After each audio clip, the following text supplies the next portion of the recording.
Nehru trophy കിരീടം ലക്ഷ്യമിട്ട് Punnamada boat club തുഴയുന്ന നടുഭാഗം ചുണ്ടൻ പരിശീലനം തുടങ്ങി. മന്ത്രി Mons Joseph trial flag off ചെയ്തു.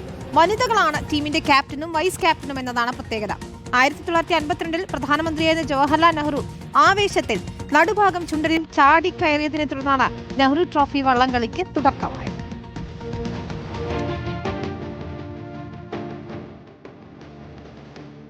കഴിഞ്ഞ നെഹ്റു ട്രോഫിയിൽ ചെറിയ വ്യത്യാസത്തിന് ഒന്നാം സ്ഥാനം നഷ്ടപ്പെട്ട നടുഭാഗം ചുണ്ടൻ ഇത്തവണ കപ്പടിക്കുമെന്ന ഉറപ്പിലാണ്.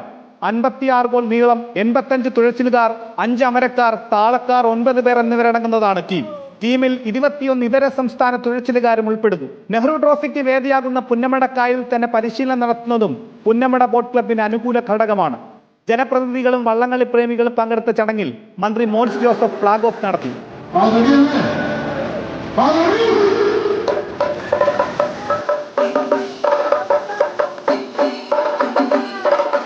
ജയം സുനിശ്ചിതമെന്ന ആത്മവിശ്വാസത്തിലാണ് പുന്നമടയുടെ ക്യാപ്റ്റൻ.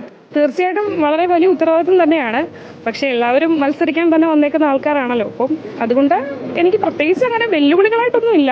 പിന്നെ ദൈവാനുഗ്രഹങ്ങളുണ്ടെങ്കിൽ തീർച്ചയായിട്ടും വിജയം നമുക്ക് തന്നെ ആയിരിക്കും.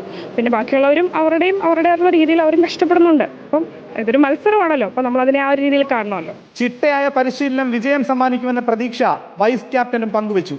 ഭാഗത്ത് നിൽക്കുന്നവർ മാത്രമല്ല, ഇതിന്റെ പുറകെ ഇതിനുവേണ്ടി കഷ്ടപ്പെടുന്ന എല്ലാവർക്കും ഈ വർഷത്തെ കപ്പ് വേണമെന്ന് അത്ര അധീനമായ ആഗ്രഹമുണ്ട്.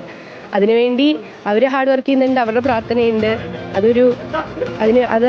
അതുകൊണ്ട് അവർക്ക് കപ്പ് കിട്ടും. 2019 പള്ളാത്തുരുത്തി ബോട്ട് ക്ലബിലൂടെയാണ് നടുഭാഗം ചുണ്ടൻ നെഹ്റു ട്രോഫിയിൽ മുത്തമിട്ടത്. സമ്മാനത്തുകയിൽ വൻ വർധന വന്ന ശേഷമുള്ള ആദ്യ നെഹ്റു ട്രോഫി ആയതിനാൽ വലിയ ആവേശപ്പോരായിരിക്കും ഇത്തവണ പുന്നമടയിൽ സാക്ഷ്യം വഹിക്കുക. റിപ്പോർട്ടർ, ആലപ്പുഴ.